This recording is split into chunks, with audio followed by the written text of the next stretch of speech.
Bram, thank you so much for joining me today. Thank you very much for having us. Now, we've got a lot to talk about today, but before we get to it, I want to get the terminology out of the way, because what we're going to talk about today are drone regulations. But actually, they're not really referred to as drones in South Africa. There is another widely accepted term for them, and we're going to be using that throughout the interview. Certainly. The terminology mostly known around the world is UAVs, unmanned aerial vehicles. In South Africa, within the regulations and law, they're referred to as RPAs, remotely piloted aircraft.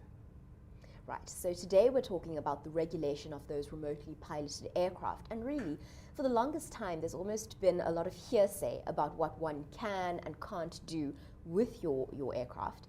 And many people have been very confused about that. But in consultations with the Civil Aviation Authority, you and your organization recently were part of the team that put together some set regulations for the use of drones, what's commonly known as drones.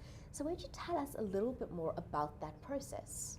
Yes, one of our directors was very fortunate to be part of the workshops that they've held throughout the last few months before the laws was passed to get consultation and get feedback from the general public in which way these UAVs should be regulated within South Africa.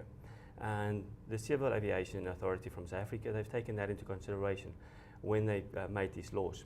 They also looked at laws in different parts of the world, Canada, France, Czech Republic, that are already allowing the operations of UAVs in the country. So we didn't just come up with our own laws. I think it was a good feedback system from the general public, but also looking internationally what is acceptable and what is allowed and how the other countries are currently operating. So what was the outcome from the Civil Aviation Authority when it comes to the use of these UAVs? Well, generally, if you have a UAV and you're operating it, you are seen as a pilot and you have a unmanned aerial vehicle or an aircraft up in the sky. And therefore, you should be regulated in the same way as somebody would be regulated operating a helicopter or an airplane. And I think that is that specific area is where a lot of the current users of UAVs are feeling, a little bit overwhelmed with all these laws and all the regulations and all that stuff. But if I'm looking at it from the point of view from somebody that currently operates an aircraft, a manned aircraft, and he looks down and he says, that guy down there, he has taken over some of my contract work. Surely he should be almost regulated in the same way that I'm being regulated. Licensed, certified, registered, insurance in that regard. And coming from manned aircraft background, helicopters in specific, I can see that is very reasonable being expected from somebody trying to operate a UNV and making a commercial company out of the whole process. I think that there are those who would say to you, Bram, but it's just for fun, or I've got mine to capture family memories, or perhaps even to capture some of the landscape. Why do I need to be regulated so seriously? Could you take us through that? Well, anybody that's just using it for his own family, his own fun, he doesn't need to be registered, he doesn't need to be licensed, he doesn't need insurance. But he has to remember, he needs to have permission from the landowner, unless it's his own. He cannot exceed the height of the nearest building within 50 meters from where he's flying, and it cannot let the UAV more than 500 meters away from him. So if you're living on a farm, you'll be very easily able to go 400 meters away from you and do a nice little family photo from a few hundred feet above you. But if you're living in a town, you're slightly more restricted with this regard. You cannot go to a normal park within your town and start flying your UAV, because that's public ground. It belongs to the public, and now all of a sudden you don't have permission, you're flying over people that you do not have permissions with, and you might be exceeding the height of a building and then within 50 meters from you.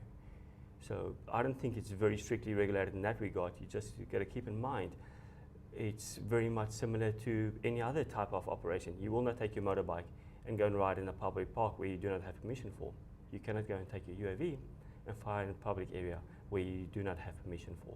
And I think it's probably very important to note this, because many South Africans who are owners of UAVs really do believe that they're using it just in their personal capacity, but really these regulations are in place to protect those around you and yourself. Definitely correct. And if you're just using it for your personal capacity, I mean, by all means, it's a great little toy that you can play with. You can do your own little movie shoot on the farm or in your backyard. But if you're looking at it at a commercial point of view, as soon as you become any form of gain that you're receiving from making a movie or using your UAV for, then it becomes a commercial operation, and then you need to apply to the law. And this is where UAV Industries, we have come together and we've created this company, and we've established a framework and a physical infrastructure where somebody with a one-man operation, he's got one UAV, and as an example, he's got a business that puts up solar panels on top of a roof, but he does not need to go and get his whole operating license and all that stuff. Comes to a company like ours, and we assist him in becoming completely legal, pilot point of view, registering, certification, liability insurance, and all that. So they do not have to have all the red tape around them. We can assist with that.